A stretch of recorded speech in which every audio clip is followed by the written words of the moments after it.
I am joined here today by three third cousins, Carla Johnson, Osborne Livingston, and Tracy Livingston, who I've met other members of their family, but they are connected to me through Timbuctoo because our great-great-great-grandfather, whose name was Lambert Giles, had two children, two of whom were our grandparents.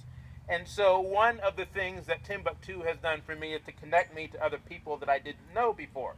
But what I really wanted to do was talk about how I came to know about Timbuctoo and give some perspectives on what it says about African American history that we don't learn in school. So our family lived here from 1829 until approximately the 1930s. Our ancestor purchased the land, as I said previously, and the land was passed through successive generations just by passing along a deed. So in those days, for example, John Brewer died in 1842. He left the property to his wife, Ann Brewer, his daughter, Sarah, and her husband, Lambert Giles. So they took his will in 1845 and went to William Hilliard and got a mortgage for $155. His will and his deed without getting a new deed. And then in 1875, Lambert Giles died. His son, Joseph Giles, my great-great-grandfather, just took the deed and put it in his pocket. He was living there, so I guess by adverse possession perhaps, the property is now his. In 1930, he was old and feeble. He took that deed to a lawyer in Mount Holly and had a plain warranty deed drawn up conveying the property to his daughter. Then in 1970, his daughter died, and her daughter took ownership of the property and continued to pay the taxes.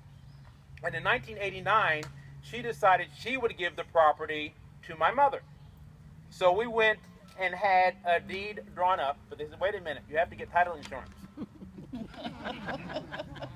This property doesn't belong to you, Lillian Giles, in 1989. Didn't belong to your mother in 1970. Didn't belong to her father in 1930. Didn't even belong to her father in 1875. It belonged to him and his 6 siblings. So you have to do a quiet title action to eliminate the interest of all the other heirs, one of whom was the family of my cousin Tracy and Carla. And we went through that process. But the interesting thing about it was, to me, that over all of those years, nobody questioned the transfer of ownership. So we know that's not something that we would do today in the year 2014, but that is how we conducted business in the past. So I wanted to go back to the story of how my cousin Lillian gave this property to us in 1989. My mother and I went to her house. She said she wanted to give us the property. My mother might have known more about this than I did, but she just took an envelope. Out comes the original 1829 deed on parchment paper. I have copies of it here, actually, and I wanted to circulate them to see what people, so people can appreciate what I had access to. You can just pass it around to see. Those were original documents from 1829 and 1831, because we bought one parcel in 1829 for $30, another one for $8.50 in 1831.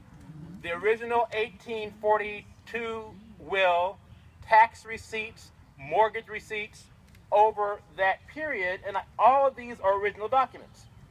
And so the thing I like about the original documents is that I'm able to take information from those documents and learn a lot about my family. What could I do with those documents? I could establish a chain of title to show that John Brewer really is connected to Mary Weston, even though there's 150 years apart between the ownership of those respective parties. I could paint a portrait of who my ancestors were and what they did, because there's information, for example, for 1875 and 1876, a mortgage was paid with a wagon load of bricks at $2 per thousand. So that meant, I originally thought that my great-great-great uncle drove up to William Hilliard's house with a wagon load of bricks. I later learned that William Hilliard owned a brickyard, so probably my family members worked until they produced that many bricks, and that allowed them to pay the mortgage. But the mortgage was paid between 1845. The last payment wasn't made until 1896, I think. So obviously there were many, many missed years there. But basically, I also have the mortgage receipts. I guess I didn't bring them here. On the back of the indenture of mortgage, they were just right. Received of John Giles $3 for the 1846 payment.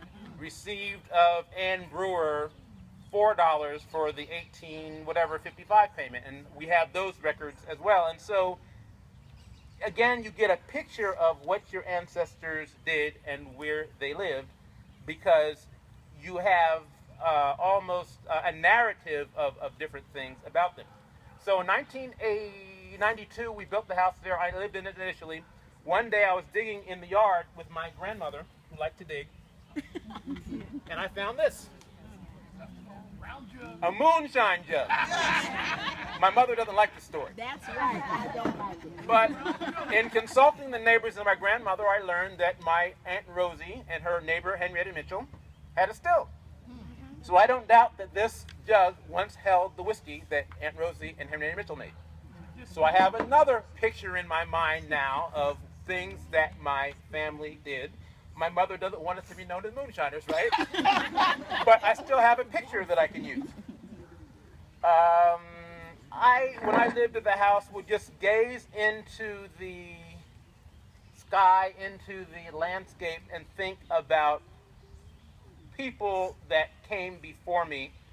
I could touch a tree that was touched by an ancestor of mine that lived many years ago. Joe Rogers showed me the area where my family's house was that fell down probably in the 1930s. That was the area where we were digging, obviously, to plant a tree. We didn't know we were going to find a jug. I also found one other thing. I actually found quite a few things over time, but the nicest thing I found was this lamp. So again, I have pictures in my mind of my family that people don't typically have. What else was I able to do with this information? Obviously, this was in the early 90s, so we didn't have Ancestry.com and we didn't have searchable databases, but by searching records on microfilm, I was able to find out that my fourth great-grandmother, Anne, who was married to John Brewer, who purchased the property, was born in Pennsylvania in around 1792. By reading her great-grandson's obituary in 1938, I was able to learn that her family were founders of Mother Bethel AME Church in Philadelphia. Mother Bethel has substantial records of their original members. So eventually I can go there and maybe even find who Anne's parents were and go back before the 1790s, earlier into the 18th century. Another thing that's interesting about Burlington County is the records that are available to us, even about African Americans. You can go to the Burlington County Library and search the obituaries of the New Jersey Mirror and put in your family name. What did I find there? I found where records going back as far as 1850. I found an obituary of my third great-grandfather, whose name was Lambert Giles, and I would like to read that to you because it gives me insight again into what it was like for black people who lived in this area in that time. It says, this is an obituary from 1875. It says, Lambert Giles, a well-known colored man, long a resident of this vicinity, was found dead by the side of the road from Mount Collie to Rancocas, near the barn of the late Caleb A. Woodward, on Monday evening about 7:30. He had been at work in his usual occupation, whitewashing, in Mount Holly during the day, and left here for his home at Timbuctoo at 7 o'clock. Deceased was subject to attacks of an epileptic nature and doubtless died to fit of this kind.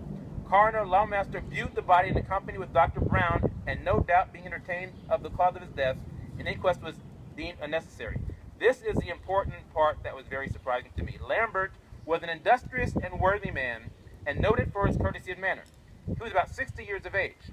And then in a separate news report it said, the sudden demise of the old colored whitewasher Lambert Giles last week put a number of housekeepers on the wing to find someone to fill his engagements. Lambert followed a very humble calling, but was regarded as about perfect in his art and will be more missed than would many of our more pretentious citizens. He was often engaged weeks in advance. Now, what is surprising about that for an 1875 obituary about a black person? First of all, I don't know anybody who's black who can read their ancestors' obituaries in the mainstream paper. This is the Burlington County Times of that day. Secondly, he was not a physician. He was not an attorney. He was not a person of great education, obviously. But he was held in high enough esteem to get an obituary in the local paper, which is such a contrast to me of what we read about the records of African Americans when we do research in genealogy. It turns out that I was able to find in the New Jersey Index, Birth and Christening Index, the births of all of the brothers and sisters of my great-great-grandfather beginning in 1845. Who's able to find that in their newspaper? I also was able to find death records in the New Jersey Death and Burials Index, and these are searchable databases that anybody could really access. But my point is that this gives a very different perspective on African American history. I contrast some of my colleagues, including the historians who are here, who always talk about the horrors of slavery, which we should not ignore. On the other hand, here we have black people buying land in the 1820s. We have black people whose records, whose lives are important enough to document in vital statistics in the 1840s through past slavery. We have stories about the contributions of black people to society that really gave me a very nice picture of where I come from and who my people were. And so I always like to talk about an analogy that I talk about the cup being half full and the cup being half empty. Everybody always talks about how half empty the cup is, but I think my cup was actually half full, and I would like to focus more on the half full than the half empty. I want to close with a couple of things. One, Paul covered a lot of this, but the fact that we had gradual manumission of slavery by law beginning in 1804 means there were a lot of free black people running around New Jersey during that period. And in fact,